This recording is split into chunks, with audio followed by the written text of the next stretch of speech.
Hockey विश्व cup में भारत के निराशाजनक प्रदर्शन के बाद कोच ग्राहम रीड ने इस्तीफा दे दिया था। अब हॉकी इंडिया ने रीड की जगह पर नया कोच नियुक्त कर दिया है।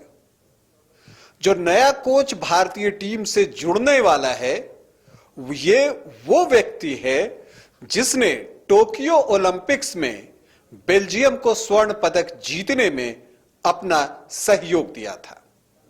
इतना ही नहीं, ये वो व्यक्ति हैं जिन्होंने 2018 में जब बेल्जियम की टीम हॉकी विश्व कप जीती थी तो उसमें भी सहयोग दिया था।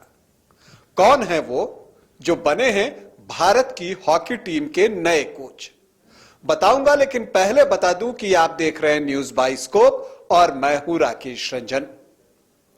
विश्व कप हॉकी के बाद ग्राहम रीड का इस्तीफा आया और उनके साथ जो है उनके दो सहयोगियों ने भी इस्तीफा दे दिया था। चाहे अगर हम बात करें तो जो साइंटिफिक एडवाइजर थे या एनालिटिक कोच थे, दोनों ने इस्तीफा दिया था ग्राहम रीड के साथ। और उसके बाद से कोच का जो पद था वो भारतीय टीम में खाली था और कोच की खोज हो रही थी, कोच पर सोच जारी थी। अब वो सोच मुकम्मल हुई है और नया कोच चुन लिया गया है। भारत की हॉकी टीम के नए कोच होंगे दक्षिण अफ्रीका के क्रेग फुल्टन। अब क्रेग फुल्टन कौन है ये आपको बता देता हूं कि वो दक्षिण अफ्रीका के लिए हॉकी खेलते थे। उन्होंने दो ओलंपिक्स खेले हैं।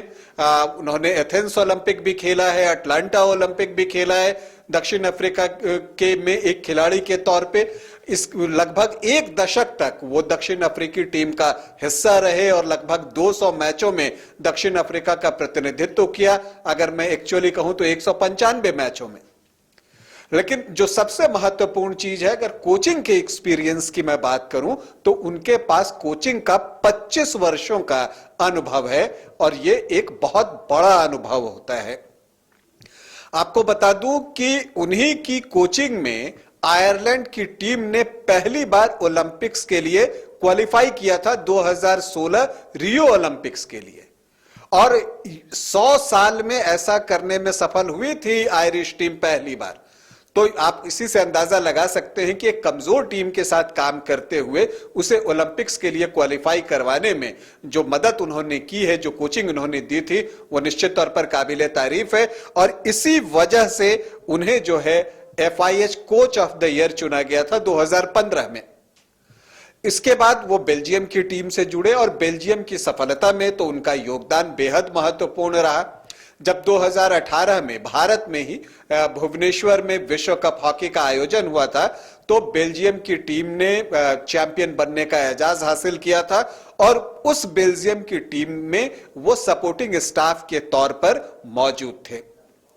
इसके बाद टोक्यो ओलंपिक्स की बात आती है और टोक्यो ओलंपिक्स में बेल्जियम की टीम चैंपियन बनी थी, ओलंपिक्स का गोल्ड मेडल जीता था और उस टीम में वो असिस्टेंट कोच के तौर पर काम कर रहे थे। तो आप कह सकते हैं कि उनके पास कोचिंग का एक अच्छा खासा अनुभव है और वो उनके कोचिंग में और उनके सहयोग से बेल्जियम ने काफी जो है तरक्की की है हॉकी के फील्ड में। और बेल्जियम आज एक पावर हो गया है हॉकी में, तो उसमें आप फुल्टन के योगदान को नकार नहीं सकते। टीम को साथ लेकर चलना उन्हें आता है, यह सबसे बड़ी खासियत है एक कोच के रूप में उनके साथ। अब वो क्या रणनीति बनाते हैं ये तो अब आने वाला वक्त बताएगा। अब जबकि FIH प्रो लीग में भारत को हिस्सा लेना है, 10 मार्च से वो शुरू हो रहा है, तो उससे पहले इनकी नियुक्ति की गई है, ये एक अच्छी बात है। और कहा जा रहा है कि तमाम औपचारिकताएं पूरी करते ही वो टीम के साथ जुड़ जाएंगे। तो ये एक अच्छी बात है कि वो अगर FIH हॉकी के पहले टीम से जुड़ जाते हैं तो इसका लाभ जो है भारत की हॉकी टीम को मिलेगा और उन्हें भी एक वक्त मिलेगा कि वो खिलाड़ियों को समझ सकेंगे। हॉकी इंडिया के जो अध्यक्ष हैं दिलीप तिर्की, वो उनके खिलाफ काफी खेल चुके हैं, फुलटन के खिलाफ, और यही बातें उन्होंने अपने स्टेटमेंट में भी कही है। और उन्होंने फुलटन की नियुक्ति का ऐलान करते हुए कहा कि मुझे यह बताते हुए बहुत खुशी हो रही है कि हॉकी इंडिया ने भारतीय पुरुष टीम के लिए क्रेग फुलटन को मुख्य कोच चुना है।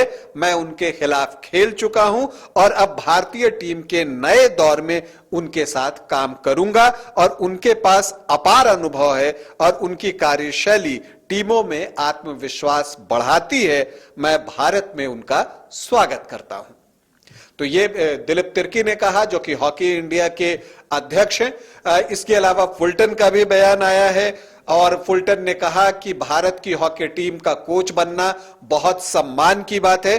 भारत का हॉकी में सुनहरा इतिहास रहा है और मैं मौजूदा टीम को नई ऊंचाइयों तक ले जाना चाहता हूं, जिसमें कई प्रतिभावान खिलाड़ी हैं। तो ये सबसे महत्वपूर्ण बात है कि उन्हें पता है कि भारत का हॉकी में इतिहास कितना स्वर्णिम रहा है, कितना गौरवशाली रहा है, और इससे भी बड़ी बात कि उनका इरादा भारत को हॉकी में नई ऊंचाइयों पर लेकर जाना है। और जिसमें कि जो पहली चुनौती उनके सामने आ रही है, ये FIH हॉकी प्रो लीग है, अगर वो टीम के साथ जुड़ जाते हैं तो।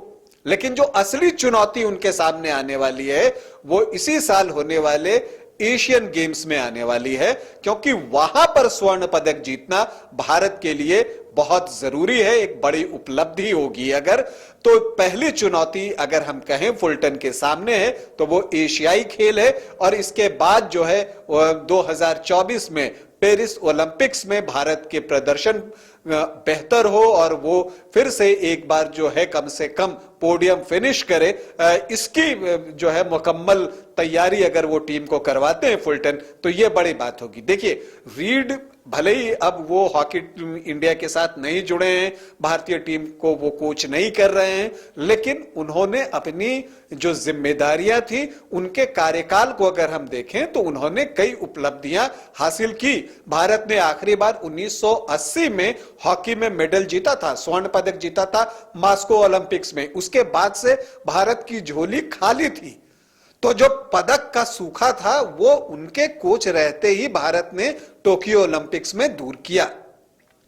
तो रीड की उपलब्धियों को आप कम करके नहीं आंक सकते, और अब फुलटन के सामने भी ये बातें आएंगी, क्योंकि उनकी कार्यशैली, उनकी उपलब्धियों की तुलना ग्राहम रीड की कार्यशैली और उनकी उपलब्धियों से होगी। लेकिन इन सब के बावजूद हमें उम्मीद है कि क्रेग फुलटन, जैसा कि उन्होंने अपना इरादा व्यक्त किया है, भारत की हॉकी को एक नई ऊंचाइयों तक लेकर जाएंगे। उनके कार्यकाल के लिए हम उन्हें ढेरों शुभकामनाएं देते हैं। शुभकामनाएं भारत की हॉकी टीम को भी, फुलटन को भी। अभी के लिए इतना ही, इजाजत दें, नमस्कार।